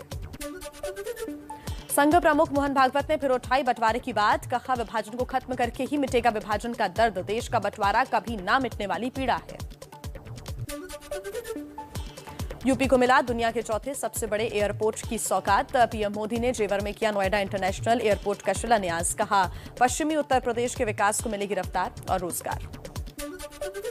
जेवर से पीएम प्रधानमंत्री मोदी का विपक्ष पर निशाना, कहा पहले की सरकारें सियासी फायदे के लिए सिर्फ घोषणाएं करती थी, ये एयरपोर्ट कई सालों तक खींचतान में उलझा रहा, इंफ्रास्ट्रक्चर हमारे लिए राजनीति नहीं राष्ट्रनीति है। नोएडा एयरपोर्ट के शिलान्यास कार्यक्रम में बिना नाम लिए सीएम योगी का अखिलेश पर निशाना, कहा कुछ लोगों ने पश्चिमी यूपी में गन्ने की मिठास को कड़वा किया, जिन्ना के अनुयायियों को यूपी की जनता सबक सिखाने को तैयार है। लखनऊ की रैली में अखिलेश यादव का पलटवार, कहा एक तरफ एयरपोर्ट बेच रहे हैं, दूसरी तरफ एयरपोर्ट बना रही हैं। जब ये बनकर तैयार हो जाएगा तो इसे भी बेच देंगे। यूपी के कैबिनेट मंत्री महेंद्र सिंह का अखिलेश पर तंज, कहा नियत साफ हो एशिया का सबसे बड़ा एयरपोर्ट बन जाता है, नियत खराब हो तो टोटियां भी चुरा ले जाते हैं। 7 दिसंबर को उत्तर प्रदेश में अखिलेश यादव और जयंत चौधरी की साझा रैली। गठबंधन के ऐलान के बाद मेरठ की रैली के मंच पर पहली बार साथ दिखेंगे। गठबंधन के दूसरे भी नेता आएंगे। पीएम मोदी और योगी की साथ वाली वायरल तस्वीर पर रक्षा मंत्री राजनाथ सिंह बोले, पीएम मोदी ने योगी को बोला था कि योगी जी तेज तर्रार बैटिंग करो, पूरी मजबूती से खेलो, विजय निश्चित है। और चलिए अब नमस्ते भारत में बात उत्तर प्रदेश की सियासी हलचल की कर लेते हैं। यूपी में केंद्र और योगी सरकार की तरफ से सौगातों की बम्पर बरसात हो रही है, तो विरोधी योगी सरकार के खिलाफ पुलिस और कानून व्यवस्था को मुद्दा बनाने की कोशिश कर रहे हैं। एसपी मथुरा गैंगरेप को लेकर सरकार पर सवाल खड़े कर रही है। एसपी का प्रतिनिधि मंडल पीड़िता के परिवार से मुलाकात करेगा, तो वहीं प्रियंका गांधी दोपहर 3 बजे प्रयागराज पहुंचेंगी, जहां वो सौराव विधानसभा के गोहरी गांव जाएंगी। आज गोहरी गांव में दबंगों ने एक ही परिवार के 4 लोगों की हत्या कर दी थी। दबंगों ने कुछ दिन पहले ही पीड़ित के घर जाकर धमकी भी दी थी, लेकिन पुलिस ने कोई कार्रवाई नहीं की। प्रियंका इसी को मुद्दा बनाने की तैयारी में। तो 2 तस्वीरें इस वक्त आपके सामने हैं, कैसे जो विपक्षी दल हैं वो कई मुद्दों को लेकर सरकार पर हमलावर लगातार है। आज प्रियंका गांधी, जो एक ही परिवार के 4 लोगों की हत्या कर दी गई, प्रयागराज में आज इसी मुद्दे को लेकर मोर्चा खोलने की तैयारी में है। पीड़ित परिवार से मुलाकात करेंगी। तो इधर समाजवादी पार्टी भी मथुरा गैंगरेप को लेकर सरकार पर हमलावर है। अखिलेश यादव आज परिवार वालों से मिलेंगे। और अब बात संविधान दिवस की। देखिए, संविधान दिवस के बहाने भी योगी और मोदी सरकार को घेरने की तैयारी है। अखिलेश आज लखनऊ में संविधान बचाओ रैली में शामिल होंगे। ये रैली कभी बीजेपी सांसद रही सावित्री फुले ने आयोजित की है।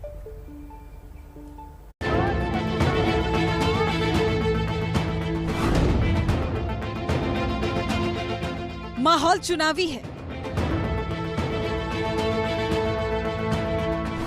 हलचल सियासी है। ऐसे में हर मौके पर राजनीति होनी ही है। दिन संविधान दिवस का है, पर हर पार्टी के अपने फायदे नुकसान हैं। योगी सरकार और बीजेपी संविधान दिवस मना रहे हैं, तो लखनऊ में ही संविधान बचाओ रैली में होंगे समाजवादी पार्टी अध्यक्ष अखिलेश यादव। दरअसल अखिलेश लगातार छोटे दलों को जोड़ने की तैयारी में है। सावित्रीबाई फुले की रैली में शामिल होना भी इसी की कड़ी है। कभी बीजेपी सांसद रही सावित्रीबाई फुले ने कांसीराम बहुजन मूल निवासी पार्टी बनाई है। अखिलेश की रैली में शामिल होने से अखिलेश की सेना का एक सिपाही और बढ़ सकता है। अखिलेश की टीम में शामिल खिलाड़ियों में सबसे बड़ा नाम है आरएलडी के जयंत चौधरी का। इसके बाद नंबर आता है सुहेल देव भारतीय समाज पार्टी के ओपी राजभर का। महान दल के केशव देव मौर्य भी अखिलेश के साथ है। जनवादी पार्टी के संजय चौहान भी टीम अखिलेश में शामिल हो चुके हैं। अपना दल के कृष्णा पटेल और आम आदमी पार्टी से भी बातचीत लगभग तय मानी जा रही है। गठबंधन के बाद 7 दिसंबर को जयंत और अखिलेश यादव एक साथ रैली के मंच पर भी दिखाई देंगे। हालांकि यूपी के लगभग आधा दर्जन छोटे दलों से गठबंधन करने वाले अखिलेश अपने चाचा शिवपाल की मिन्नतों के बाद भी हाथ मिलाने को तैयार नहीं है। और आइए अब बात कर लेते हैं आज के महत्वपूर्ण कार्यक्रम की। आज सुबह 11 बजे से संविधान दिवस का कार्यक्रम शुरू होना है। आधिकारिक रूप से राष्ट्रगान के साथ ये कार्यक्रम शुरू हो जाएगा। सुबह 11:11 पर पीएम नरेंद्र मोदी का संबोधन होगा। और देखिए, ग्राफिक्स के जरिए आपको क्रमशः बता रहे हैं कि आखिर कौन कौन से कार्यक्रम हैं। 11:26 पर उपराष्ट्रपति वेंकैया नायडू का भाषण होगा। इसके बाद 11:50 पर महामहिम राष्ट्रपति रामनाथ कोविंद अपना संबोधन देंगे। 12:10 पर राष्ट्रपति संविधान प्रस्तावना को पढ़ेंगे और इसके बाद प्रस्तावना पढ़ने का कार्यक्रम देश भर में किया जाएगा। तो आज संविधान दिवस है और बीजेपी इसे उत्सव की तरह मना रही है। आज कई कार्यक्रम भी होने वाले हैं, लेकिन संविधान दिवस का कार्यक्रम विवादों में आ गया है। आज संसद में होने वाले कार्यक्रम में कांग्रेस और आम आदमी पार्टी के सांसद शामिल नहीं होंगे। पार्टी या विचारधारा से नाराजगी हो सकती है, लेकिन सवाल यह है कि संविधान दिवस के मौके पर आखिर राजनीति क्यों हो रही है। देश की संसद में कार्यक्रम, देश के संविधान पर कार्यक्रम, देश के पीएम को करना है संबोधन, लेकिन कार्यक्रम में ना तो होगी कांग्रेस और ना ही शामिल होंगे आम आदमी पार्टी के सांसद। सूत्रों के मुताबिक कल कांग्रेस अध्यक्ष सोनिया गांधी ने जो बैठक ली, उसके बाद यही फैसला हुआ कि संसद के केंद्रीय कक्ष में होने वाले संविधान दिवस के कार्यक्रम में कांग्रेस सांसद शामिल नहीं होंगे। वजह भी जान लीजिए। मोदी सरकार पर संविधान पर हमले का आरोप, संवैधानिक संस्थाओं को कमजोर करने का आरोप। इन्हीं आरोपों के चलते कांग्रेस ने संविधान दिवस से दूरी बना ली है। वहीं आम आदमी पार्टी के नेता संजय सिंह ने ट्वीट किया, बीजेपी एक तरफ तो संविधान की धज्जियां उड़ा रही है, किसानों नौजवानों के अधिकारों को गैर संवैधानिक तरीके से कुचल रही है और संविधान दिवस मनाने की नौटंकी कर रही है। आम आदमी पार्टी इस नौटंकी का हिस्सा नहीं बनेगी। अब इस विरोध की वजह भी जान लीजिए। दरअसल साल 2015 से मोदी सरकार ने हर साल 26 नवंबर को संविधान दिवस मनाने की शुरुआत की। तब से हर साल 26 नवंबर को संविधान दिवस मनाया जाता है। आज संसद भवन के सेंट्रल हॉल में कार्यक्रम होगा। राष्ट्रपति संविधान में लिखी प्रस्तावना पढ़ेंगे। राज्यों में सरकारी कर्मचारी भी प्रस्तावना पढ़ेंगे। इसी कार्यक्रम में पीएम मोदी भी बोलेंगे। शाम 5:30 बजे भी पीएम मोदी को सुप्रीम कोर्ट के कार्यक्रम का उद्घाटन करना है। यही बात कांग्रेस को चुभ रही है। वहीं बीजेपी संविधान दिवस को बड़े पैमाने पर मना रही है। मणिपुर में बीजेपी अध्यक्ष जेपी नड्डा संविधान गौरव अभियान की शुरुआत करेंगे। बीजेपी 6 दिसंबर तक देश भर में अभियान चलाएगी। वहीं पहली बार जम्मू कश्मीर सरकार 26 नवंबर को जम्मू कश्मीर में संविधान दिवस को उत्सव की तरह मनाएगी। यहाँ भी 11 बजे जम्मू में विधानसभा में कार्यक्रम होगा। इससे पहले अनुच्छेद 370 के चलते जम्मू कश्मीर का अपना संविधान था और वहाँ भारतीय संविधान दिवस को मनाने की परंपरा नहीं थी। और देखिए, किसान आंदोलन के साल भर पूरा होने पर बॉर्डर पर अब किसान जुटना शुरू हो गए हैं। यूपी गेट पर किसान आंदोलन को 1 साल पूरा होने पर आज महापंचायत होगी। अभी गाजीपुर बॉर्डर पर क्या हाल है, बता रही हैं संवाददाता अजातिका सिंह। केंद्र सरकार के विवादित 3 कृषि कानूनों के खिलाफ चल रहे किसान आंदोलन को आज 1 साल पूरा हो गया है। तस्वीरें हम इस वक्त आपको दिखा रहे हैं यूपी गेट से, यानी कि गाजीपुर बॉर्डर से, जहां पर किसान 1 साल से बने हुए हैं अपनी मांगों को लेकर।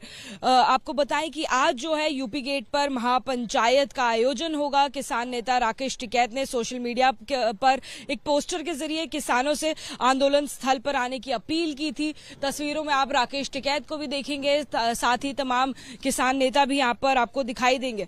और इस अपील के बाद में हरियाणा, पंजाब, यूपी से भारी संख्या में किसान दिल्ली बॉर्डर पर पहुंच रहे हैं। वहीं इसी बीच केंद्रीय कैबिनेट ने तीनों कृषि कानूनों को वापस लेने की सहमति भी दे दी है। ऐसे में सवाल ये भी बन रहा है कि किसान आखिर सहमति दे जाने के बावजूद इतने लंबे समय तक क्यों बने हुए हैं और आखिर अब तक किसान आंदोलन क्यों चल रहा है। किसानों का पक्ष यह है कि वो एमएसपी की मांगों को लेकर फिलहाल बने हुए हैं और जब तक एमएसपी पर उन्हें गारंटी नहीं दी जाएगी तब तक किसान आंदोलन वापस नहीं लिया जाएगा। इसी के साथ में आपको बताएं कि 29 नवंबर को किसानों द्वारा ट्रैक्टर रैली का भी आयोजन किया गया है। कैमरा पर्सन रवीश पांडे के साथ अजातिका सिंह, एबीपी न्यूज, दिल्ली। 2008 को मुंबई में हुए आतंकी हमले को आज 13 साल हो गए हैं। पाकिस्तान से आए 10 आतंकियों ने देश को दर्द दिया था। इनमें से एक आतंकी कसाब जिंदा पकड़ा गया था। इस हमले में 160 लोगों की जान चली गई थी और करीब 300 से ज्यादा लोग घायल हो गए थे। आज मुंबई हमले में मारे गए लोगों को श्रद्धांजलि दी जा रही है।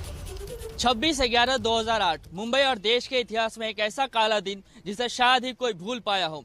आज ही के दिन मुंबई में सबसे खतरनाक आतंकवादी हमले को अंजाम दिया गया था, जिसमें कुल 166 लोगों की मौत हुई थी, 300 से ज्यादा लोग घायल हुए थे। हम इस वक्त मौजूद हैं मुंबई के सीएसटी इलाके में। आज के दिन सीएसटी इलाके का जिक्र करना इसलिए भी महत्वपूर्ण हो जाता है क्योंकि इसी सीएसटी परिसर से हमले की शुरुआत की गई थी, जहां आतंकवादी घुसे थे और कुल 52 लोगों की मौत हुई थी इस हमले में और सीएसटी में ही 100 से ज्यादा लोग घायल हुए थे। इस पूरे हमले को आज 13 साल हो गए, लेकिन हमले के जो जख्म है आज भी ताज़ा है। इस पूरे हमले में कुल 28 पुलिसकर्मी जो है वो घायल हुए थे। अब देखिए कि उसके बाद से मुंबई हमेशा हाई अलर्ट पे है। इस वक्त भी पुलिसकर्मी यहाँ पे मौजूद हैं। किसी भी तरह की अप्रिय घटना ना घटे, इस बात को पूरी तरीके से मुंबई पुलिस के जवान जो हैं वो सुनिश्चित कर रहे हैं। कैमरामैन अनूप रस्तोगी के साथ कृष्णा ठाकुर, एबीपी न्यूज, मुंबई। देश के चुनावी माहौल में एक नए मुद्दे की एंट्री हुई है और इस मुद्दे को उछाला है आरएसएस प्रमुख मोहन भागवत ने। भागवत ने अपने बयान में अखंड भारत की बात कही है। विभाजन का उपाय नहीं था, न उससे भारत सुखी है न उससे जिन्होंने उस समय इस्लाम के नाम पर इस विभाजन की मांग की वो लोग आज सुखी। आरएसएस प्रमुख मोहन भागवत का ये बयान देश में संसद से लेकर सड़क तक चर्चा का विषय बना हुआ है। अपने भाषण के दौरान भागवत ने न सिर्फ विभाजन पर सवाल खड़े किए बल्कि ये भी कहा कि विभाजन की वेदना तभी मिटेगी जब ये विभाजन निरस्त होगा। विभाजन, मातृभूमि का विभाजन, देश का विभाजन, ये न मिटने वाली वेदना है। उसका निराश तभी होगा जब ये विभाजन निरस्त होगा। कृष्णानंद सागर की पुस्तक विभाजनकालीन भारत की साक्षी पुस्तक के विमोचन पर बोलते हुए ये बातें कही गई। इशारों इशारों में नेहरू गांधी पर हमला करते हुए भागवत ये भी बोल गए कि अगर तब के नेता नहीं झुके होते तो आज अखंड भारत होता। आप अगर कल्पना करते क्षण भर कि पाकिस्तान की मांग को हमने ठुकरा दिया होगा, अंग्रेज तो जाने ही वाले थे। हम अगर कहते कि आपको जाना है जाओ तो क्या होता, लेकिन ये विश्वास नहीं था और इसलिए झुकते चले गए, झुकते चले गए, झुकते चले गए। अंत में शांति की आशा में विभाजन को स्वीकार किया। संघ के मुखिया मोहन भागवत नोएडा पहुंचे तो थे पुस्तक के विमोचन के लिए, लेकिन चुनावी माहौल में अखंड भारत की चर्चा ने नया चुनावी मुद्दा खड़ा कर दिया है। अपने पैर पर कुल्हाड़ी मार ली। तो किसान आंदोलन का साल भर पूरा हो चुका है और इस मौके पर एक बार फिर किसान दिल्ली बॉर्डर पर जमा हो गए हैं। किसान संगठन कृषि कानूनों को वापस लेने के बाद भी आंदोलन खत्म करने को तैयार नहीं है। ये दिल्ली के सिंगू बॉर्डर की तस्वीरें हैं, ये दिल्ली के गाजीपुर बॉर्डर की तस्वीरें हैं और ये टीकरी बॉर्डर, यहाँ भी जुट गए हैं किसान। दिल्ली के बॉर्डर पर किसानों का जुटना रात में ही शुरू हो गया था। कृषि कानून वापस होने के बाद भी किसानों ने बॉर्डर नहीं छोड़े। अब मांग एमएसपी यानी न्यूनतम मूल्य गारंटी कानून लागू करने की है। ये आज के इशू नहीं, ये बहुत पुराने इशू, बहुत पुराना मुद्दा किसानों के हैं कि जितने भी क्रॉप्स देश में पैदा होती हैं उसका लाभकारी मूल्य किसान को दिया जाएगा। एमएसपी के साथ साथ शहीद किसानों को मुआवजा और आंदोलन के दौरान दर्ज हुए केसों को वापस लेने की मांग किसान संगठन कर रहे हैं। जितने देर संसद में वो रद्द नहीं हो जाते, जो किसानों पर नजायज पर्चे डाले हुए हैं वो रद्द नहीं हो जाते, एमएसपी पे कानून नहीं बन जाता, उतनी देर तक किसान यहाँ से नहीं जाने वाले। सिर्फ इतना ही नहीं, बॉर्डर पर जमा होने वाले किसानों की अगली रणनीति की पहली कड़ी है 29 तारीख से शीतकालीन सत्र के दौरान दिल्ली में रोज ट्रैक्टर यात्रा निकालना। किसान आंदोलन को दिल्ली से हटाकर राज्यों तक ले जाने की रणनीति पर भी काम कर रहे हैं। छत्तीसगढ़ में भी एमएसपी पर गारंटी कानून की मांग को लेकर किसान ट्रैक्टर रैली निकालेंगे और प्रधानमंत्री के नाम ज्ञापन सौंपेंगे। महाराष्ट्र में एनसीपी किसान रैली करने वाली है। साथ ही लखीमपुर केस पर ध्यान खींचने के लिए अस्थि कलश यात्रा निकालने वाली है। कांग्रेस इस मुद्दे पर बीजेपी को घेर रही है। इतनी बात खिंच गई है कि प्रधानमंत्री जी माफी मांग रहे देशवासियों से, किसानों से, और उसके बाद में वो कह रहे हैं हम वादा करते हैं वापस ले लेंगे कानूनों को। तभी किसानों में इतना गुस्सा है तो इसकी तय में जाना चाहिए। आज ही मेरा मानना कृषि मंत्री जी को और उनके साथियों को किसानों से वार्ता करनी चाहिए। पिछले साल किसानों ने 26 नवंबर को ही दिल्ली बॉर्डर में दाखिल होने की कोशिश की थी और उन्हें पुलिस ने रोका था। तभी से किसान दिल्ली बॉर्डर पर डटे हुए हैं। आज बॉर्डर पर शक्ति प्रदर्शन के बाद संयुक्त किसान मोर्चा 27 नवंबर को बैठक करेगा, जिसमें अगले कदमों का ऐलान हो सकता है। दिल्ली सीमा पर किसानों के जुटने और 29 तारीख को होने वाले ट्रैक्टर मार्च को देखते हुए पुलिस प्रशासन ने इंतजाम पुख्ता करने शुरू कर दिए हैं। सीमा पर जो बैरिकेड हटाए गए थे उनको दोबारा लगाया गया है। सुरक्षा बल भी तैनात किए गए।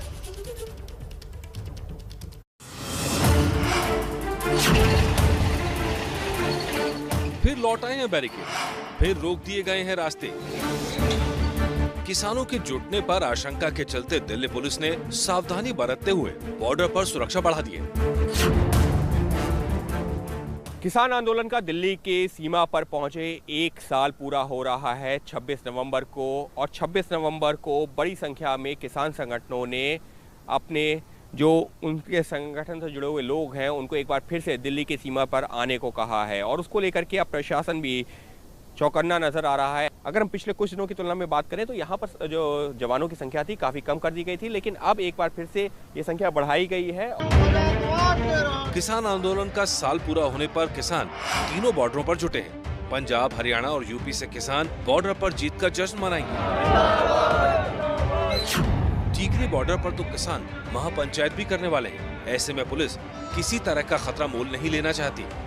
उनके कॉल के ऊपर हम अपनी नज़र बनाए हुए हैं और उसमें लोगों की समागम या जो भी भीड़ क्या इकट्ठा हो रही है उसके ऊपर भी हम अपनी नज़र रखे हुए हैं। और कानून व्यवस्था को बनाए रखना ये हमारा प्रधान कर्तव्य है और किसी भी परिस्थिति में कोई भी व्यक्ति या कोई भी गुट को कानून को अपने हाथ में लेने नहीं देने के लिए हमारी पुलिस की जो भी उचित व्यवस्था और इंतजाम रखना पड़ता है वो तमाम इंतजाम किया गया है। पुलिस किसान नेताओं से बातचीत भी कर चुकी है। किसानों का सिर्फ बॉर्डर पर जुटने का कार्यक्रम है। आगे के एजेंडे के लिए कल किसान संयुक्त मोर्चा बैठक भी करने वाला है। 29 नवंबर से किसान रोज 50 ट्रैक्टरों के दिल्ली मार्च का ऐलान कर चुके हैं, जिसके बाद सुरक्षा एजेंसियां पिछले अनुभव को देखते हुए सुरक्षा में कोई कमी नहीं करना चाहती। किसान आंदोलन के दौरान 26 जनवरी को किसानों के ट्रैक्टर मार्च के दौरान हिंसा हुई थी। लाल किले में तोड़फोड़ भी की गई थी, जिसके बाद पुलिस ने बॉर्डर पर कीलें तक लगवा दी थी। विवाद बढ़ने पर बॉर्डर से कीलें हटाई गईं, बैरिकेड भी कम किए गए। अब एक बार फिर से बैरिकेड लगाए जा रहे हैं। हालांकि अभी बैरिकेडों की तादाद पहले से कम है। ऐसे में देश की नजरें आज दिल्ली के बॉर्डर की हर हलचल पर लगी हैं। और अभी क्या ताजा तस्वीरें हैं, आइए जान लेते हैं। अजातिका सिंह हमारी संवाददाता गाजीपुर बॉर्डर से हमारे साथ जुड़ गई है। अजातिका, कल से क्योंकि किसानों का बॉर्डर पर एक बार फिर जुटना शुरू हो गया है, कई क्षेत्रों से, कई राज्यों से किसान बॉर्डर पर पहुंच रहे हैं, अभी क्या बदला हुआ माहौल नजर आ रहा है?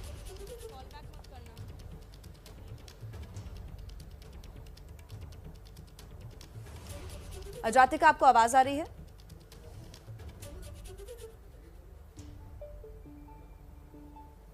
चलिए एक बार फिर जुड़ने की कोशिश करेंगे अजातिका से और जानने की कोशिश करेंगे कि आखिर अब क्या बदला हुआ माहौल नजर आ रहा है, क्योंकि किसान पीछे हटने को तैयार नहीं है। आज किसान आंदोलन को पूरा एक साल हो चुका है। ऐसे में अजातिका सिंह की एक रिपोर्ट आपको दिखाते हैं कि क्या माहौल रहा है। साथ ही राकेश टिकैत ने क्या कुछ कहा है वो भी आपको सुनाते हैं। एक साल हो गया और बड़ी हिम्मत है यहाँ के किसानों की। एक साल से ये आंदोलन कर रहे हैं, लेकिन सरकार शुद्ध नहीं ले रही, उसमें भी हेरा फेरी दिखाती है। अभी 3 कानून वापसी लिए। एमएसपी पे गारंटी का सवाल एक बड़ा है, अभी उसमें भी सरकार बात कर रही है। 750 किसान शहीद हो गए, उसके बारे में भी सरकार बातचीत शुरू कर रहा है। आह्वान किया गया है, किसानों को बुलाया गया है। अपना ये परिवार के लोग बुलवाए, अपना आगे का सलाह मशवरा करेंगे। सारे बॉर्डरों पर लोग आएंगे आज और बातचीत करेंगे। सिक्योरिटी टाइट कर दी गई है 29 नवंबर को देखते हुए कि आगे संसद की तरफ कूच करने वाले हैं किसान, उसको लेकर। वो तो 500 लोग ही तो जाएंगे एक बॉर्डर से, उसमें सिक्योरिटी कहाँ जरूरत है? रास्ते खुले हुए हैं तो चले जाएंगे, रास्ते बंद है तो नहीं जाएंगे। जिस तरह से किसान वापसी की घोषणा हो चुकी है, आगे की क्या रणनीति रहेगी? आगे तो अभी तो आंदोलन चल रहा है। अभी तो भारत सरकार जब बातचीत करेगी तो आगे का समाधान निकलेगा। वो बात ही करना नहीं चाहते। तो सरकार पर बातचीत ना करने का आरोप राकेश टिकैत लगा रहे हैं और एक साल पूरा होने पर देखिए बॉर्डर पर अब किसान जुटना शुरू भी हो गए हैं। फिर से चलते हैं अजातिका, चूंकि गाजीपुर बॉर्डर से हमारे साथ बनी हुई है। गाजीपुर से अजातिका, सबसे पहले तो ये बताइए कितना बदला हुआ माहौल नजर आ रहा है, क्योंकि किसानों का जुटना कल रात से ही शुरू हो गया।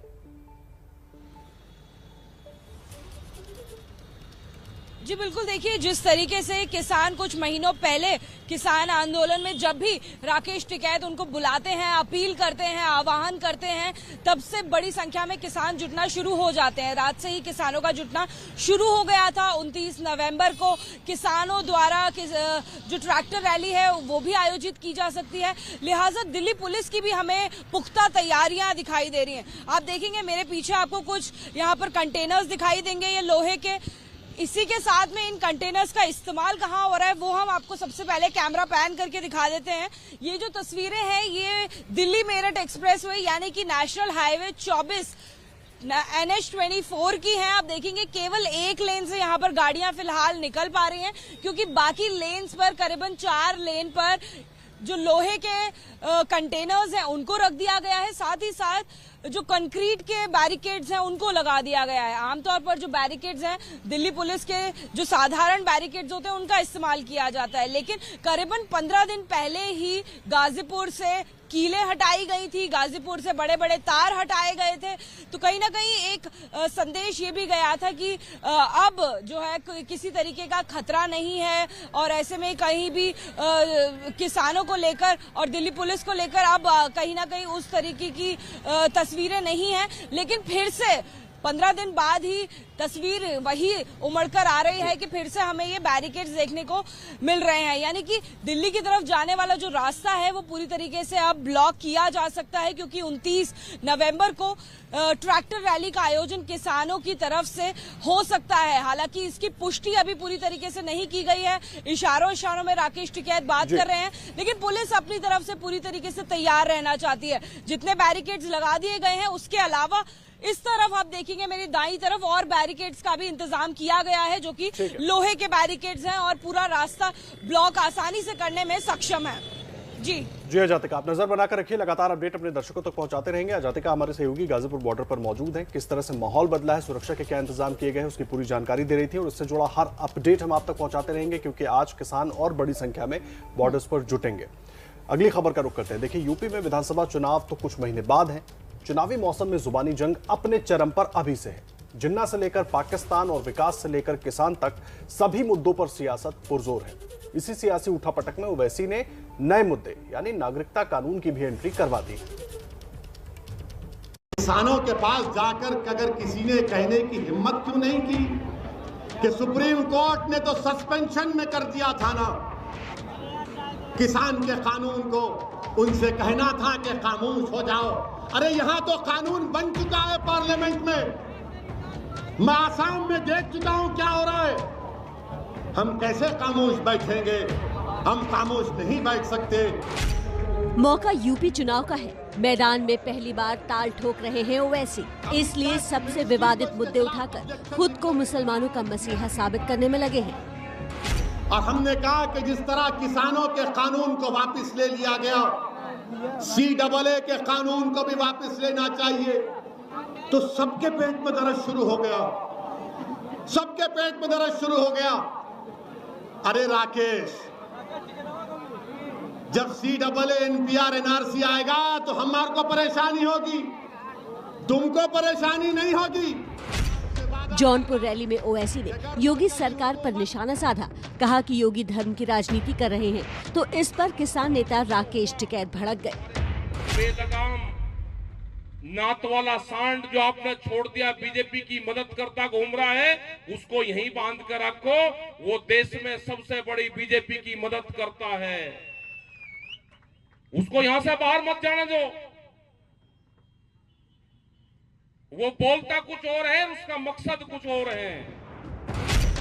राकेश टिकैत के बयान की वजह यह है कि बीजेपी और ओवैसी दोनों ही धर्म से जुड़े मुद्दे उठा रहे हैं, जिससे ध्रुवीकरण होने के आसार है।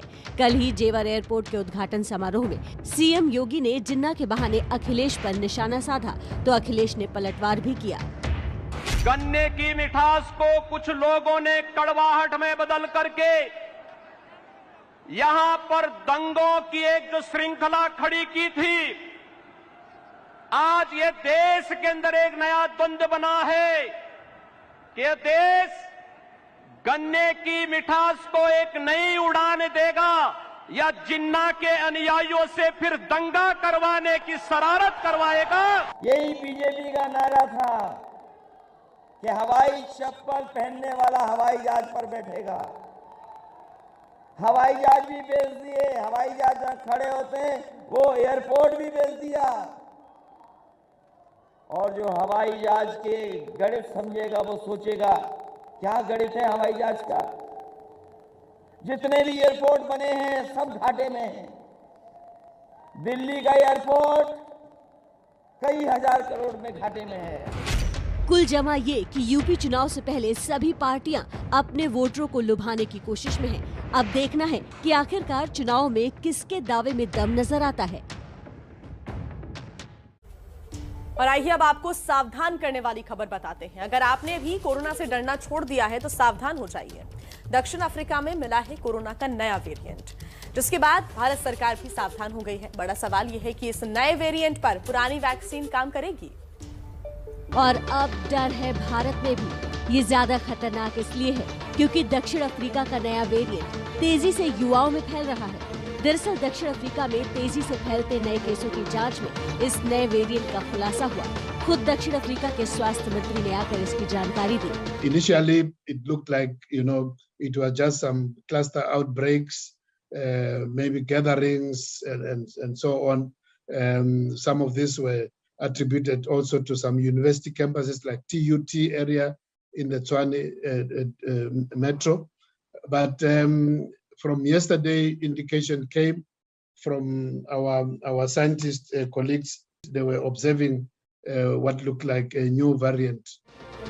नए वेरिएंट को B11529 का नाम दिया गया है। दक्षिण अफ्रीका के यात्रियों से होता हुआ ये वायरस बोत्सवाना और हांगकांग तक पहुंच गया है। भारत में भी सरकार पहले हरकत में आ गई है। राज्यों को दक्षिण अफ्रीका, हांगकांग से आने वाले यात्रियों की कड़ी जांच और स्क्रीनिंग के आदेश दिए गए। यूरोप समेत दुनिया के कई देश डेल्टा वेरिएंट की मार पहले ही झेल रहे हैं और ऐसे में एक नया वायरस दुनिया के लिए मुसीबत बढ़ाएगा। दुनिया में अब तक 26 करोड़ लोग कोरोना के शिकार हो चुके हैं। अब तक करीब 52 लाख मौत हो चुकी है। दुनिया कोरोना की चौथी लहर से जूझ रही है और ऐसे में खतरा भारत में भी बना हुआ है। इसलिए समझदारी सावधान रहने में ही है।